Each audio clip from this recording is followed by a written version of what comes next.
이 행복이 결국 구원인데 우리 재림 성도들은 예수님 재림 이후에 하늘에서의 구원만 소망하고 이 땅에서는 인내하려고 하는 그런 어떤 우리의 신앙관이 있었다. 근데 사실 하나님께서 우리에게 주시고자 하시는 구원은 하늘에서만 있는 구원이 아니라 이 땅에서도 하늘의 행복을 누리는 것이 진정한 구원이고, 그것을 제가 행복으로 여러분에게 설명을 드렸습니다. 여러분과 함께 4년 동안 살면서 목회자로서 우리 성도님들 어린아이로부터 어른에게 이르기까지 정말 이 행복한 구원을 좀 경험하며 누리며 그 속에서 사실 수 있도록 제 나름의 목회를 최선을 다했는데, 한편으로는 여러분들에게 얼마만큼의 그 행복을 좀 드렸는지 이렇게 또 이 마당이 되니까 더 어렵고 힘듭니다. 모든 이별은 좋다라고 하는 것을 이해할 수는 없을 것 같아요. 어떤 제가 목회를 하면서 이제 이렇게 인사이동을 통하여 움직이는 것들이 몇 번 있었는데, 어떤 마지막도 마무리도 다 잘됐다, 깨끗하다라고 느껴지지가 않습니다. 그저 모든 것들이 송구하고 또 죄송하고 그렇게 마음에 큰 짐으로만 남습니다. 그러나 이것은 제가 안 떠나간다 해도 제가 드릴 수 없는 또 미진한 부분들, 우리 하나님께서 여러분과 저에게 함께 하심을 믿습니다. 23년도에 행복 콘서트를 시작하면서 금요일 저녁에는 24가지의 강점, 그러니까 하나님께서 우리에게 주신 여러 어떤 성질들 중에서 그 24가지의 우리에게 주신 그 하나님의 달란트를 오히려 더 강하게 잘 활용하여서 이 땅에서의 우리의 삶을 더 행복하게 살아갔으면 하는 그런 개념에서 시작을 했는데, 우리 사회하시는 장로님이 괜히 분위기 잡으려고 마지막 설교라고 오늘과 내일 2번 남으셨다고 했는데, 오늘 그 24개를 제가 준비하고 시작을 했는데, 오늘 4번째 시간 개방성이라고 하는 이 주제까지 말씀을 드리고 저로서는 마감해야 될 것 같습니다. 이 개방성은 한마디로 말하면 오픈 마인드입니다. 그래서 제가 아까 찬미에도 만문여로부터 시작을 했는데, 우리의 생각, 우리의 마음, 그것을 여는 겁니다. 그것을 열게 되면 그 다음에 무엇이 바뀌기 시작하냐면 우리의 삶이 변화가 시작됩니다. 그게 개방성입니다. 그런데 사실 그 부분에 있어서 우리 재림 성도들은 진리를 깨달았고 그 진리를 고수해야 되고, 또 우리 성경에서도 무너진 데를 보수하는 자다, 어떤 이런 어떤 관점들이 강해서, 사실 여러분들도 많이 느끼셨을 겁니다만 재림교인을 만나면 뭔가 좀 답답하다 이런 생각들 좀 드신 적 없으십니까? 네. 뭔가 좀 이렇게 막혀 있다라는 느낌들. 사실 여러분, 예수님이 막히신 분입니까? 열리신 분입니까? 예수님은 모두에게 열리신 분이에요. 그러나 그분은 하나님과의 그 지켜야 할 원칙에서 하나도 흔들림이 없으셨던 분입니다. 근데 오늘 우리는 그 하나님께서 주신 그 진리를 지키고 인내하고 보수해야 된다는 그런 어떤 강박관념처럼 돼버려서 우리의 삶이 많이 이렇게 갇혀져 있지 않나 싶은 생각을 늘 제가 아쉽게 생각합니다. 그래서 여러분들에게도 제가 몇 차례 말씀을 드렸지만, 저처럼 모태신앙으로 태어난 사람들은 경험하지 못하는, 중간에 우리 신앙을 깨닫고 들어오신 분들은 다들 한 번씩 혼역을 치르셨습니다. 어떤 거냐면, 우리 재림신앙을 하기 전에 알았던 사람들, 같이 교류했던 사람들을 재림신앙을 하고 난 다음에 둘 중에 하나예요. 단절이 되든지 아니면 단절을 못해서 사실은 내가 그쪽으로 다시 가든지. 그래서 어떻게 보면 현재 재림교회의 교인으로서 신앙생활 하시는 분들은 두 번의 삶을 살고 있습니다. 신앙하기 전에 어떤 관계들과 신앙한 이후의 관계들로. 여러분, 이 부분은 하나님께서 이스라엘 백성들에게 여러 차례 말씀하셨어요. 섞이지 말라. 근데 그 섞이지 말라고 하는 개념은 어떤 사상이나 문화나 이런 개념이지, 만나지 말라, 단절해라, 이런 개념은 아닌 걸로 우리는 이해합니다. 왜냐하면 하나님께서 아브라함을 갈대아 우르에서 불러서 갈대아 우르가 아닌 가나안 땅으로 오게 하셨던 그 목적은 너로 인하여 천하 만민에게 복이 될지라거든요. 그리고 우리가 배우신 것처럼 그 자리는, 갈대아 우르는 저 바벨로니아라고 우리가 알죠. 거기는 이 아시아 내륙의 중심지입니다. 그런데 지금 이 아브라함을 인도한 요 시나이 반도는 유럽과 아시아와 아프리카가 다 교통하는 요지예요. 거기를 인도하셨다는 개념은 바로 무엇이냐면, 우리를 독립되고 격리시켜서 이 신앙을 지키게 하는 게 아니라 하나님과의 우리와의 밀접한 관계를 통한 우리의 삶에 일어나는 행복, 그 행복을 모든 사람들에게 보이고 알리고 나누라는 개념이 분명하지 않습니까? 그런데 오늘 우리들은 그런 관점에서 우리의 삶의 이 오픈 마인드가 얼만큼 되고 계신지, 여러분의 삶에 만나는 분들, 여러분의 삶의 바운더리를 지금 한번 가만히 생각해 보십시오. 재림교인이 아닌 사람들하고 재림교인하고 여러분이 만나는 사람이 10사람이라면 프로테이지가 어떻게 됩니까? 이런 관점에서 여러분, 예수님은 우리를 부르시면서 제자들을 향하여 떠나지 말라고 분명히 말씀하셨어요. 근데 언제까지, 왜 떠나지 말라고 했냐면 약속하신 성령이 임하기까지 떠나지 말라고 했지.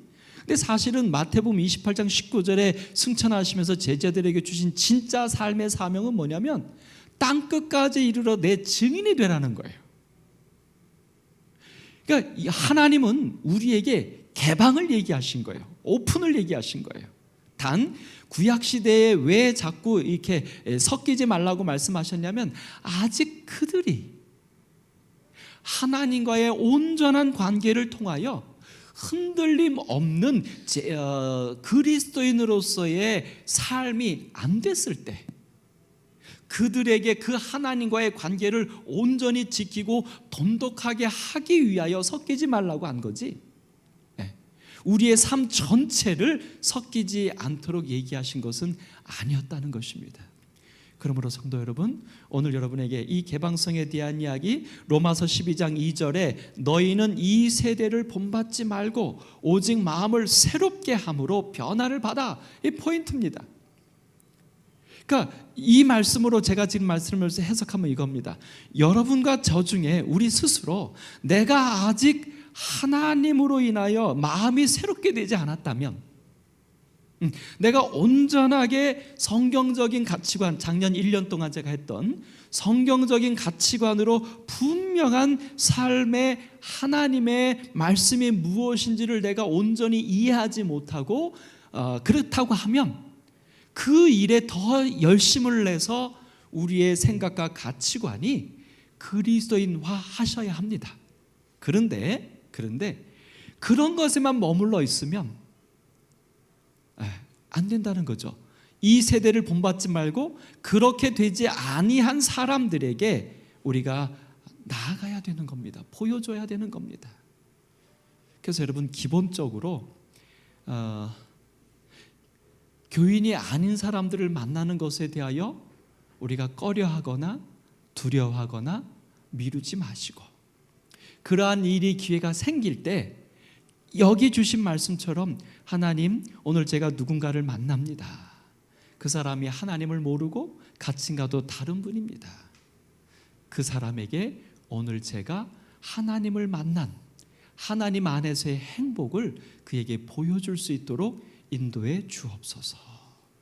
여러분, 이게 우리가 가야 할 길이지, 안 만나고 우리를 가두고 우리끼리만 만나서 뭔가 이렇게 무너지지 않도록 하는 것이, 그것이 원칙은 아닌 것입니다. 그래서 하나님의 선하시고 기뻐하시고 온전하신 뜻이 무엇인지 분별하도록 하라. 저는 이 부분을 이렇게 고백합니다. 변화된 내가, 달라진 내 가치관을 가지고 그렇지 않은 사람과 만나서 대화할 때 혹은 뭔가 할 때 그 사람들이 느껴야 합니다. 저 사람 뭔가 이상하다? 나랑 생각이 다르네? 그러니까 여러분이 우리 신앙하지 않는 사람들과 교류할 때 그에게 불편함을 끼치지 않기 위하여 혹은 그가 나로 하여금 당신 교회 다니십니까? 재림교인입니까? 뭔가 묻는 것이 우리가 답하기가 좀 부담스러워서 어떤 면에서는 내가 그리스도인이라는 재림교인이라는 것 사실을 좀 살짝 좀 이렇게 감싸는 경향도 있는 것 같아요. 아닙니다. 여러분이 갖고 있는 가치관들 이런 것들을 이야기하시되 불편하게 하지 않으려고 하는 게 아니라 그것이 듣는 그들에게 복음이 되게. 예를 들어서 식당에 같이 갔습니다. 음식을 시키는데 분명히 우리는 성경적인 가치관으로 더 이상적인 음식을 드셔야 합니다.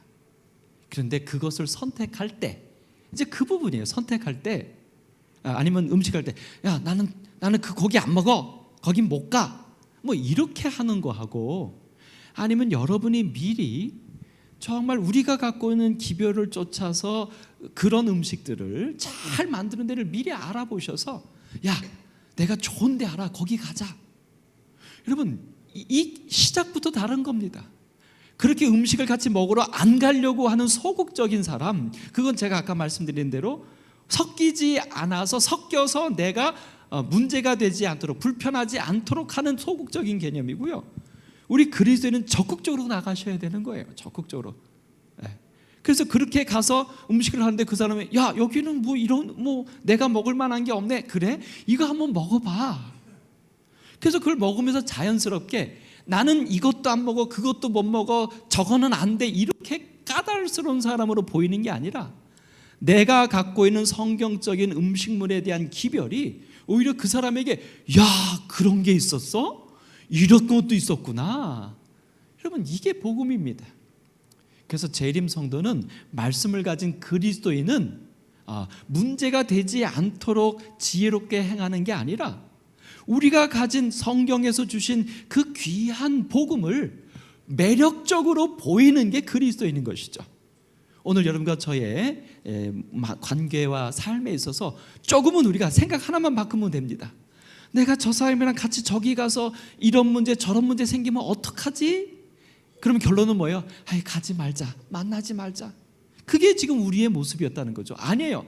적극적으로 거기 어디 가게 되지 뭐 하게 되지 그러면 여러분이 최선을 다해서 알아보십시오. 음식부터 숙소부터 어디 놀러 갈 것부터. 그래서 거기에 가서 그들이 모르는 하나님을 보여줄 수 있는 알려줄 수 있는 그런 복음의 기회로 적극적으로 활용하시는 오늘 우리의 삶이 되기를 소망해 봅니다.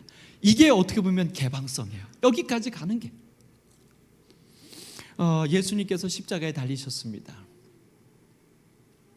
근데 그때 우리가 잘 아는 것처럼 아주 상징적으로 양편의 두 강도가 달리지요. 근데 이 두 강도가 우리가 아시는 것처럼 한 강도는 구원을 선물을 받고 한 강도는 예수를 모욕합니다.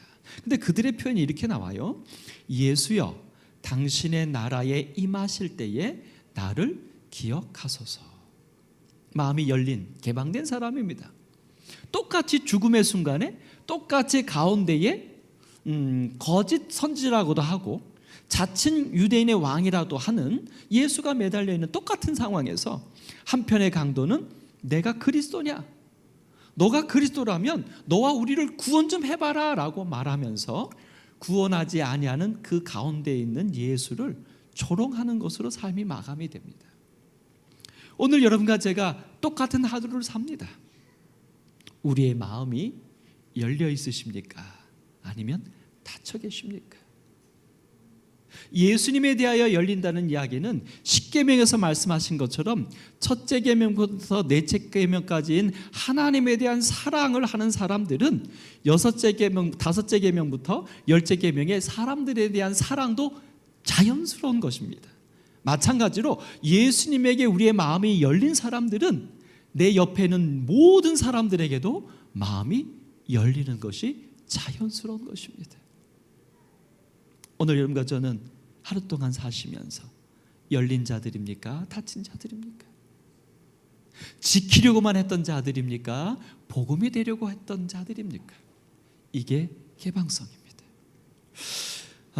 존 슈튜어트 밀이 자유론을 썼는데 이 사람의 철학의 근대의 모든 것들의 기준이 됐습니다. 이렇게 말합니다. 어떤 의견이 불경스럽고 비도덕적이라 해도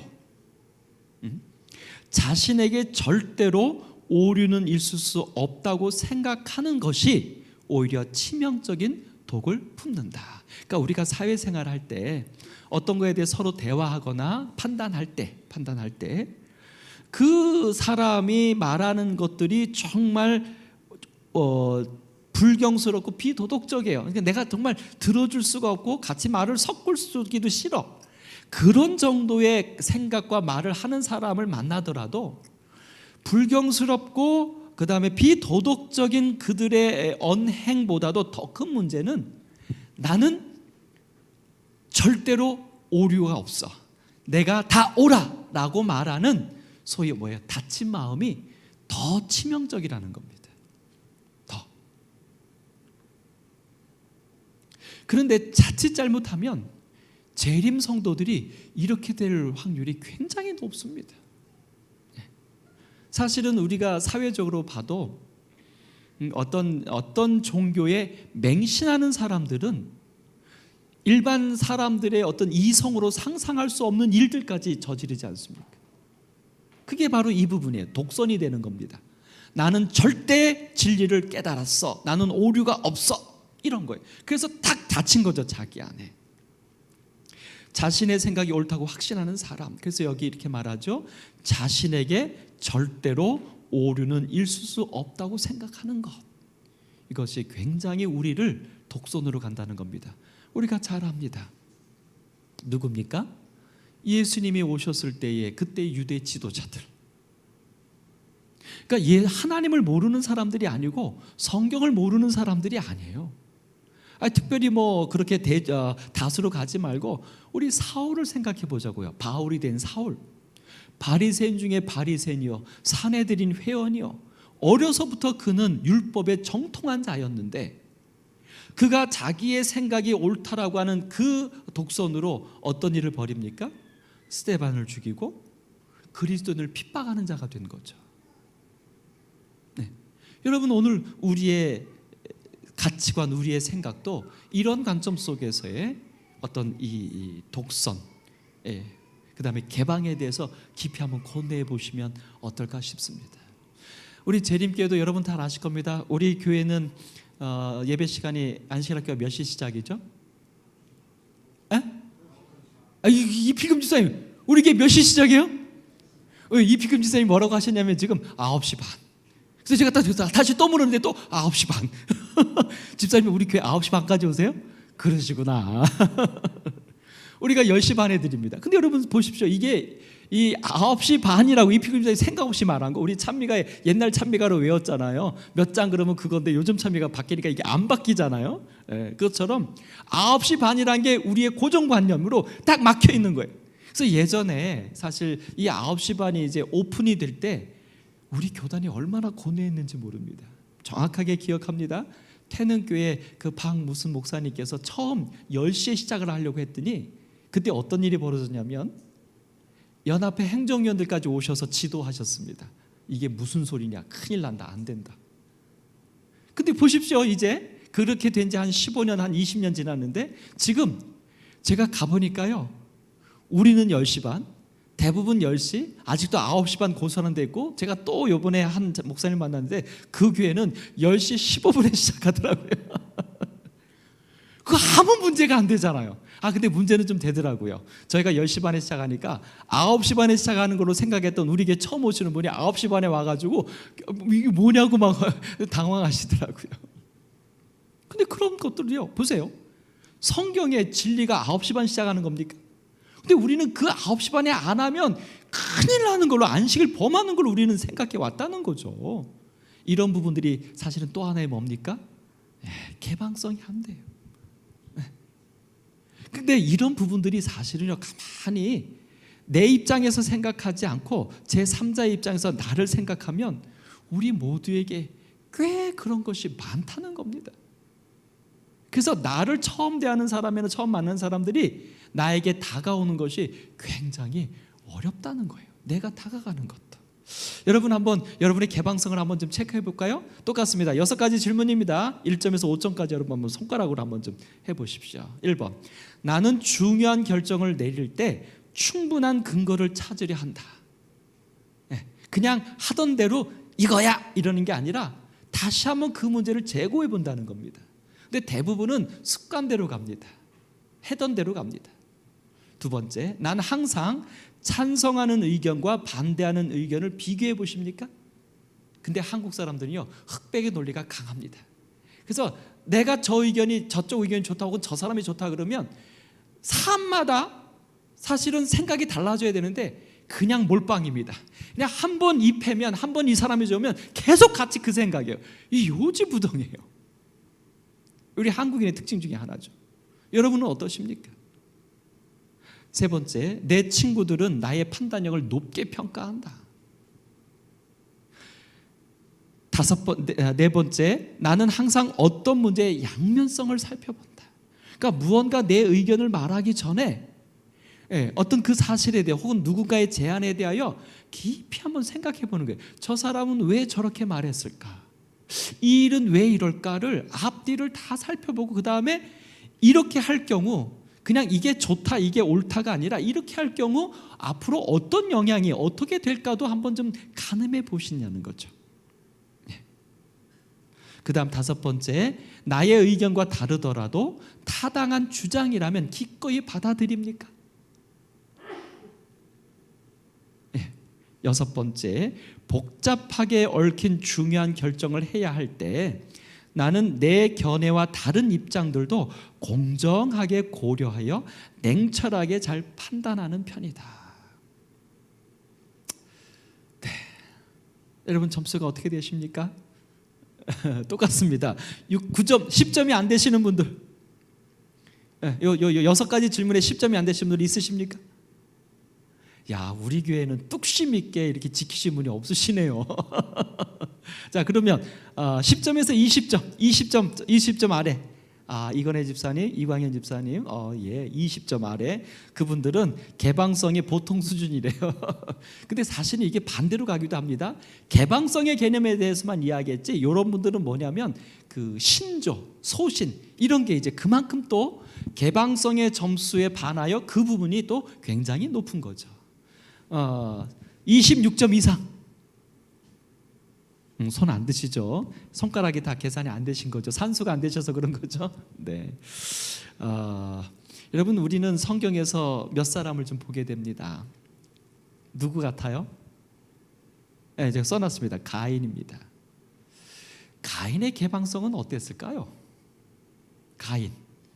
가인이 그의 동생을 쳐 죽이게 될 때까지의 과정을 여러분 우리 스토리 아시죠? 자, 첫 번째 제사를 드렸습니다. 근데 가인은 어떤 제사를 드렸죠?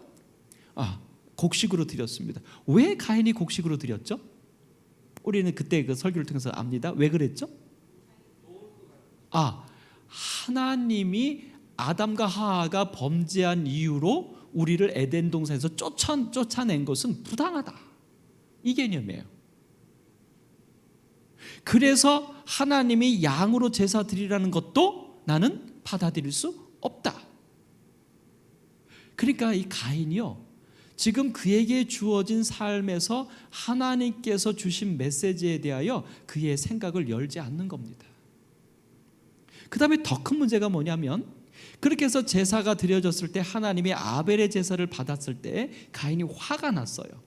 그때 하나님이 찾아오시잖아요.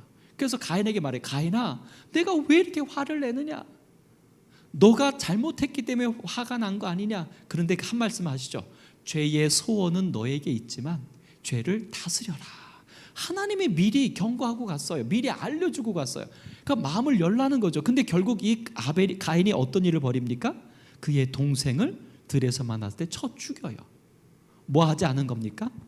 하나님의 그 말씀에 대하여도 자기가 갖고 있는 그 자기 제사를 받지 않았다라는 그 분노를 하나님께 대한 분노였는데 사실은 동생의 제사는 받았으니까 그 분노가 누구한테 쏟아진 거예요?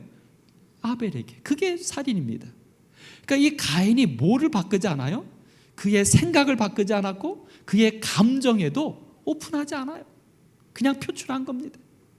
그러니까 여러분, 개방하지 않을 때 이런 일이 벌어져요. 하나님께 대하여, 내게 일어난 삶에 대하여. 또 한 사람이 있습니다. 나만 장군입니다. 나만 장군은 어땠습니까? 사실 이 나만 장군이 그 이스라엘까지 가게 된 것은요, 그는 개방적이었던 사람인 거죠. 누구의 말을 들은 겁니까? 자기 집에 온 여종의 말을 듣고 그 적국까지 갔단 말이에요. 그만큼 열려 있다는 거죠. 어떻게 보면 그만큼 간절했던 것도 있습니다. 그러니까 가인이 그렇게 한 것은 간절하지 않았어요. 그때 당시 보십시오. 타락한 이후에 바로 에덴에서 쫓겨나서 에덴동산이 눈에 보이니까 그때는 비도 오기 전이잖아요. 사는데 문제가 있습니까? 없습니까? 그때 막 900세, 1000세 살 때까지 때니까 이 환경이 얼마나 좋았겠어요. 그러니까 부족한 게 없으니까 하나님이 그렇게 절실하지 않았을 수도 있습니다.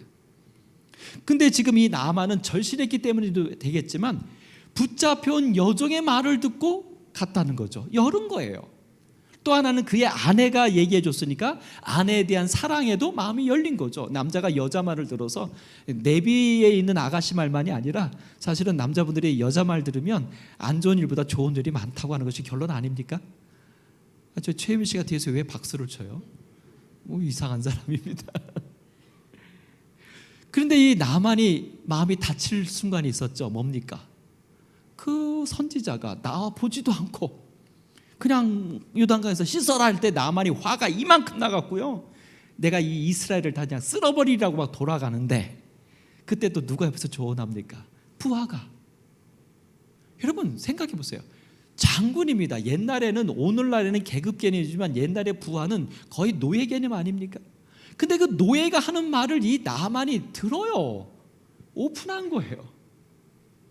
그럴 때 뭐가 일어납니까? 기적이 일어나죠. 성도 여러분, 이게 개방입니다. 또 한 사람, 아까 말했던 사울입니다. 그가 갖고 있었던 하나님께 대한 고정관념, 그 다음에 그가 신뢰하고 있었던 유대의 지도자들의 판단, 그래서 예수는 거짓 선지자다, 그것을 가지고 예수를 믿는 자들을 핍박했던. 근데 사실 여러분 가만히 보십시오. 다메섹 도상에서 계시 가운데 예수를 보게 됩니다. 여러분, 그런 장면이 있으면 우리가 다 열 수 있을까요? 우리의 삶에 그렇게 예수님을 만나면 사람들이 다 변화될까요? 어떻게 생각하십니까? 우리는 사울의 변화를, 그것을 결정적인 장면으로 우리는 이해하고 있습니다. 어떻습니까? 변화될까요? 우리는 누구를 볼 수 있냐면 그 발람 선지자를 생각해 볼 수 있지 않겠습니까?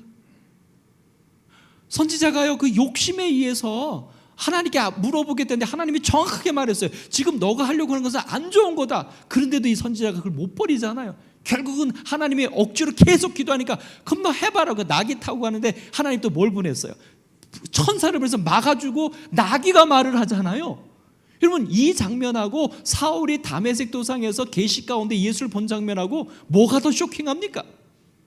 근데 변했어요, 안 변했어요? 돈에 대한 욕심을 열지 않으니까 끝끝내 그렇게 했잖아요. 거기뿐입니까? 가장 대표적인 사람 가룟 유다 보십시오. 예수님을 3년 반 동안 쫓아다녔어요. 그래서 예수님을 통하여 수많은 기적들을 경험했습니다. 근데도 마음이 열었어요? 안 열었어요? 아니요. 사실은 그것뿐이 아니라 예수님의 가장 지극한 사랑도 받았어요. 마지막 최후의 성만찬, 그의 발도 씻기고 그의 손도 만지면서, 아니요, 한 번 더 있죠. 겟세마네 동산에서 그의 입맞춤을 다 받아주면서도 그를 용서해야죠. 그를에게 기회를 주셨던 그 예수님. 근데 마음이 변했어요? 안 변했어요? 왜요? 자기의 생각을 오픈하지 않으니까, 자기의 목적을 오픈하지 않으니까. 그러니까 여러분, 바울이 변화된 것은 계시 때문이다. 아니에요. 여러분과 제 마음을 하나님께 열지 못하면 어떤 기적들이 내 속에 일어나도 우리는 바뀔 수가 없습니다. 바로 그 가룟유다. 그래서 청년에게 보내는 기별 31쪽에는 이렇게 우리에게 말합니다. 자신의 운명을 결정하는 사람은 바로 자기 자신임을 모든 사람이 인식할 수 있다면 얼마나 좋을까. 이 생에서의 그대들의 행복과 내세의 영생, 제가 계속 말씀하는 그 행복입니다. 구원입니다. 그 두 가지는 그대 자신에게 달려 있다. 나한테 있는 거예요. 여러분, 이제 그러면 우리의 그 영적인 개방성을 한번 좀 체크해 보겠습니다. 자, 첫 번째입니다. 나는 선택과 판단을 할 때 성경을 원칙으로 한다.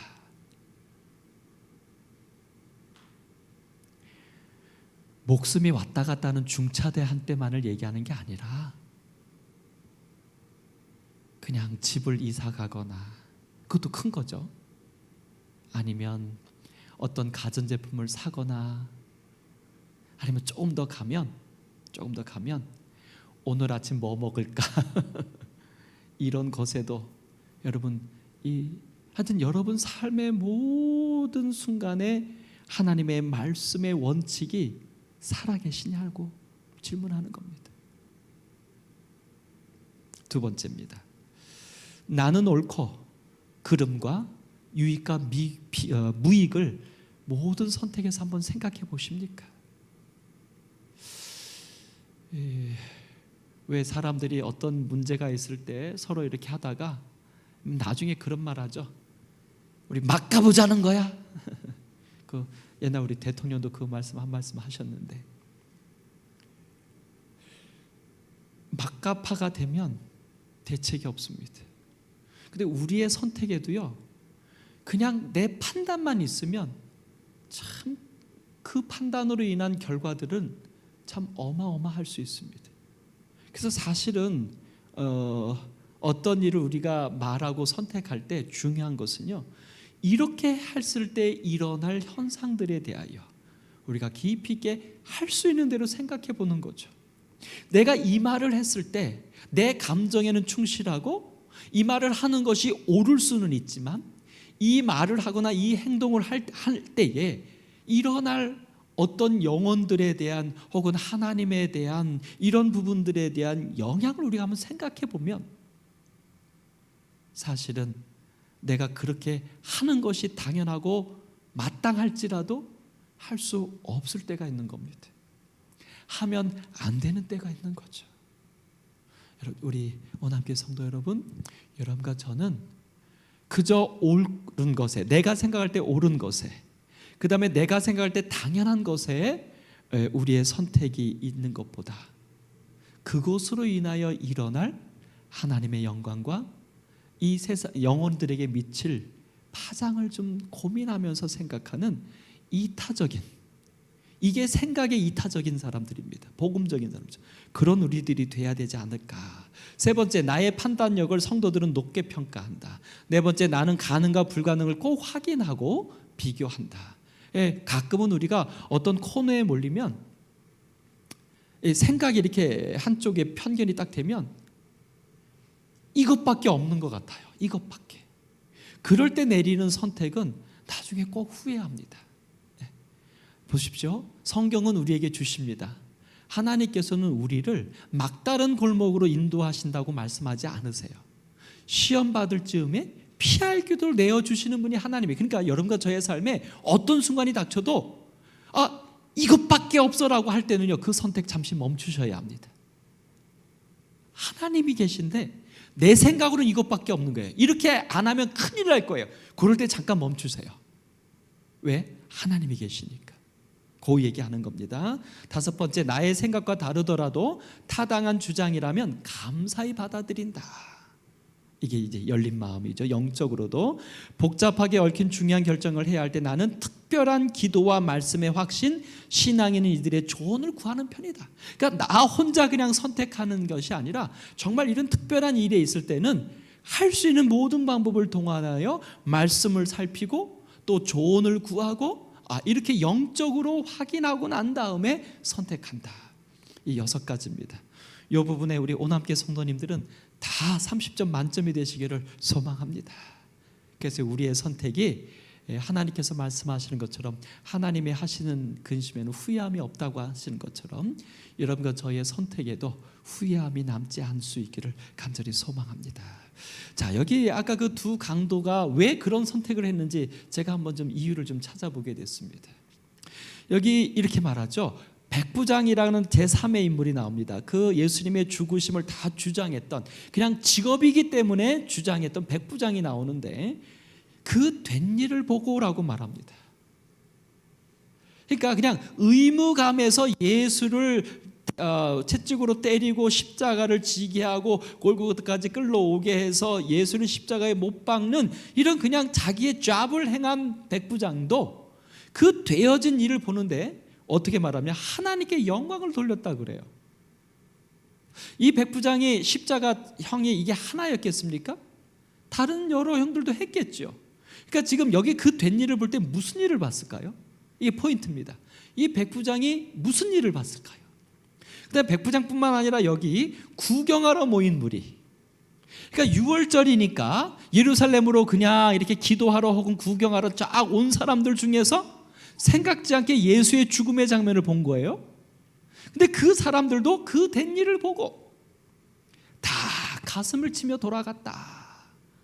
요 백부장과 가슴을 치며 돌아간 이 모인 무리. 근데 사실 우리는 또 하나의 무리들이 있죠. 내가 그리스도에는 내려와 봐라 라고 침뱉고 모욕하는 그 유대 지도자들, 계속 그런 사람들도 있어요. 똑같은 된 일을 봤는데 왜 백부장하고 요 사람들은 하나님께 영광 돌리고 가슴을 치며 가고 왜 그들은 여전히 그들의 생각 속에서 벗어나지 못하는가? 그 된 일이 뭘까? 똑같은 일을 봤잖아요. 그게 뭘까요? 아까 두 강도가 했던 말에서 한번 힌트를 좀 찾아봅니다. 자, 두 강도의 표현 중에 이게 표현이죠.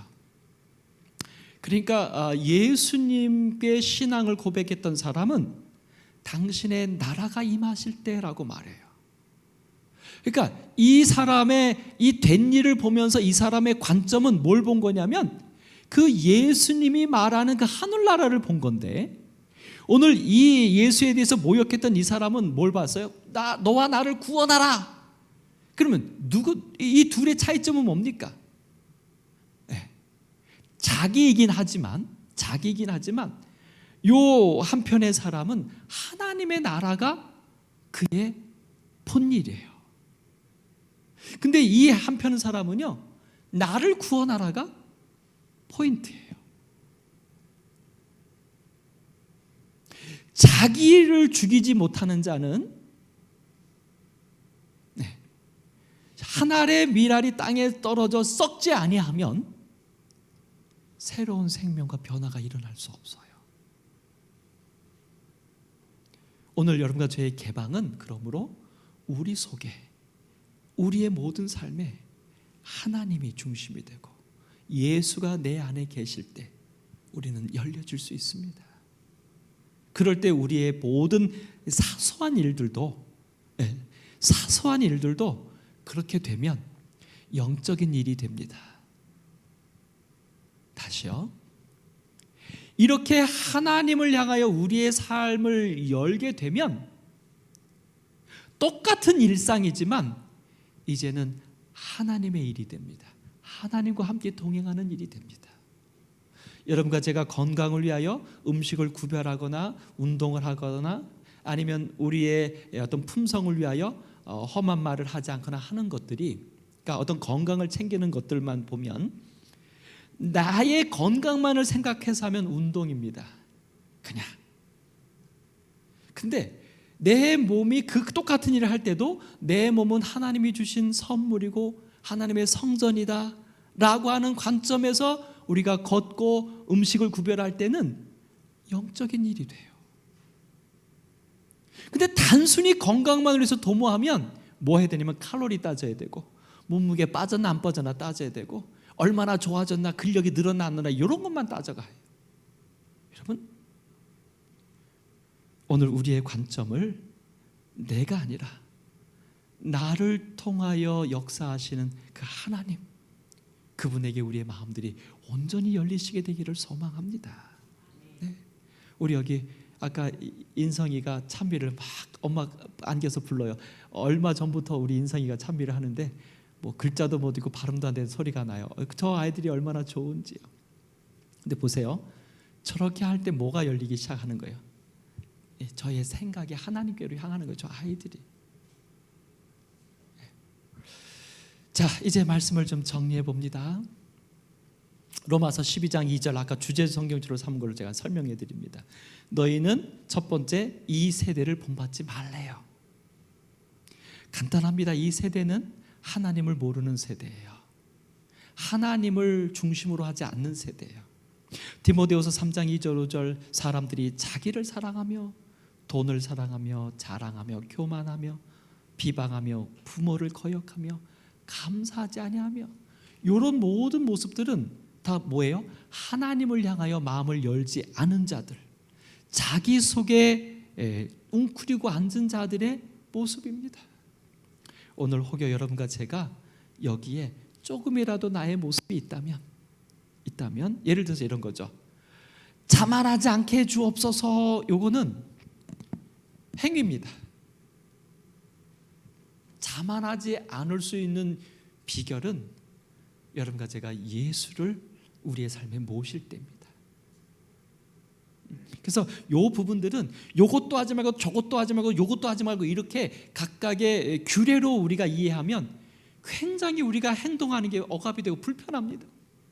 이런 모습들을 보면서, 이게 죄는, 그러니까 법은 내가 지금 어떤 상태인지를 알게 하는 몽학선생이라는 표현이 뭐냐면, 지금 요 편을 가면 예를 들어서 여기 비방하며 뭐 감사하지 않으면 요거 있잖아요. 내가 감사하나 내가 별로 감사하지 않는 것 같다라고 딱 느낄 때, 이게 몽학선생이 된다는 건 뭐냐면, 그럼 내가 이제 감사해야지 이렇게 되는 게 아니라, 내가 감사를 잘 못하네. 몽학선생, 감사하지 않는 걸 깨닫는 것이 아니라 내가 감사하지 못하는 이유가 뭘까? 내가 하나님의 사랑을 내가 온전히 느낄 만큼 느끼고 살고 있지 않구나, 이걸 깨닫는 거예요. 그게 몽학선생. 그래서 죄로 인하여, 법으로 인하여 우리가 누구를 보게 되는 거냐면 하나님을 보게 되는 거예요. 근데 우리는 그 규범 자체에 우리는 필이 꽂혀갖고 이것도 안 되고 저것도 안 되고 이렇게 하면 안 되고 저렇게 안 되고 이렇게 가고 있다는 거죠. 오늘 여기 기록되는 이 말씀들 여러분 자세히 보시면서, 여러분이 만약 여기에 언급된 이런 부분들이 있다면 우리가 다시 한번 하나님께로 더 우리 자신이 연결되기를 바랍니다. 오직 마음을 새롭게 하라고 말합니다. 마음을 새롭게 하는 것 우리가 할 수 있을까요? 여러분 됩니까? 작심삼일이잖아요. 안 되죠. 그럼 마음을 새롭게 한다는 것은 내가 할 수 있는 일이 아닙니다.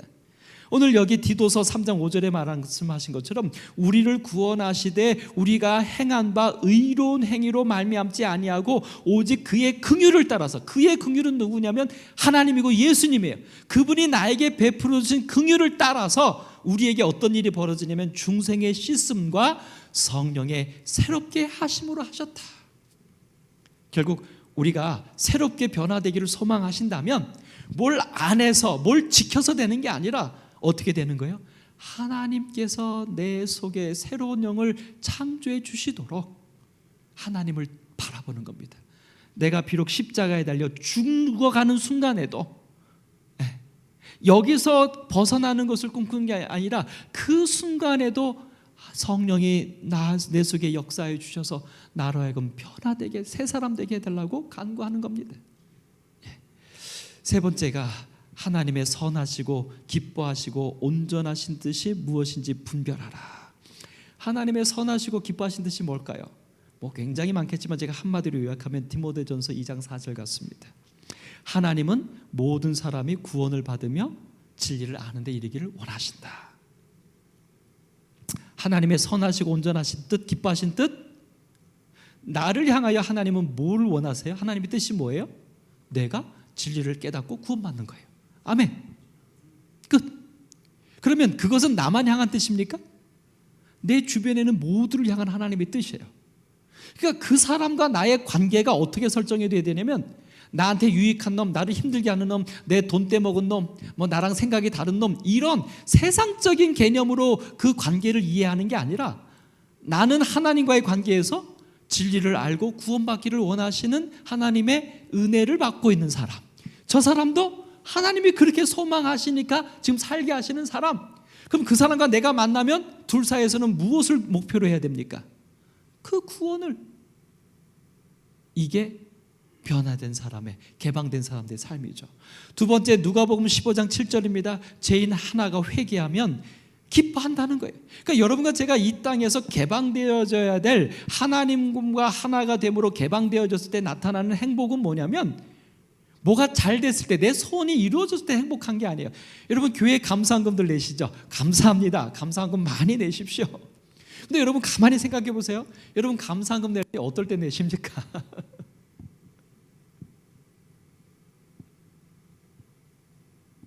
근데 오늘 이 말씀으로 보면 우리가 어떨 때 내야 돼요? 사실은 그 감사의 항목 중에 뭐가 있어야 될까요? 이런 거 있잖아요. 이번 일주일 동안 하나님께서 저에게 은혜를 베풀어 주셔서 이 저의 이 영혼을 오늘 죄로 빠지거나 하나님 떠나지 않고 오늘도 이 안식일에 교회에 올 수 있도록 저의 영혼을 구원해 주셨으니 기쁘고 감사합니다라고 하는 감사함 들어보셨어요? 아니면 내 자녀나 내 아내나 내 남편이나 아니면 어떤 성도를 위해서, 어떤 성도가 그 일주일 동안에 굉장히, 아니면 어려운 일이 있어. 그런데도 안식일에 그 성도가 왔어. 그럼 여러분 기뻐하셔야 되지 않을까요? 하나님이 그 기뻐하시니까. 그래서 어떻게 해요? 내가 감사헌금 내는 거예요. 오늘 저 성도가, 오늘 저 사람이 교회에 왔다, 오늘 저 사람이 시간을 썼고 저 사람이 기도를 했다, 그래서 내가 감사하다. 여러분, 이런 하나님의 기쁨이 정말 우리의 기쁨이 될 수 있는 정말 열린 우리들의 신앙이 되면 참 좋겠습니다. 에베소서 4장 15절, 오직 사랑 안에서 참된 것을 하여 그에게까지 자라가라. 그래서 또 하나의 우리의 생각 속에, 삶 속의 변화는, 내가 부족한 것만 생각하지 말고요, 작년보다 내가 좀 나아진 거, 20년 전보다 나아진 거, 그거를 인하여 또 기뻐하고 감사할 수 있는 사람, 그게 개방이에요. 그게.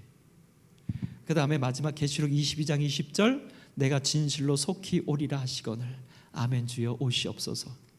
하루 살고 나면 이론적으로 예수님의 재림이 하루 가까워진 거잖아요. 그것 때문에 감사하신 적 있으세요? 말로는 하지만. 그러니까 여러분, 하루를 살아내셨으면 잘하신 거예요. 예수님의 재림을 위해서 하루를 준비하신 거예요. 그것 때문에도 감사하고 행복할 수 있으면 얼마나 좋겠습니까? 이제 말씀을 정리합니다. 세상에 정반합의 원리가 있어요. 우리의 삶은 성경적인 진리 외에는 정반합으로 우리가 찾아가는 것이 개방입니다. 자, 계시록 14장 12절, 성도들의 인내가 여기 있다고 말합니다. 저는 여기에 인내를 지금까지 말씀드렸던 이 부분으로 여러분에게 제안 드려 봅니다. 그러니까 우리가 알고 있는 성경적인 구절들, 계명들, 말씀들을 끝까지 지키면서 이 신앙 안에서, 이 믿음 안에서 벗어나지 않는 인내, 그 개념의 인내만이 아니라 하나님과의 열린 마음, 하나님과의 온전한 관계, 그 관계를 어떤 상황에서도 놓지 않고 그런 재림 성도로서, 남은 자손으로서 살아가는 우리들의 그 인내, 그러니까 우리가 인내해야 될 종목이 좀 다른 거죠. 그런 여러분과 제가 되어서 정말 우리의 삶이 이 세상을 본받고 따라가는 게 아니라 정말 우리의 마음을 변화시켜 주신 성령의 역사하심을 경험하며 우리가 정말 하나님의 사람으로 하나님의 아름다운 행복을 누리고 그 아름다운 행복을 이웃 사람들에게 우리의 삶으로 보여주는 살아있는 복음이 되기를 바라면서 말씀을 마치겠습니다. 기도합니다. 하나님,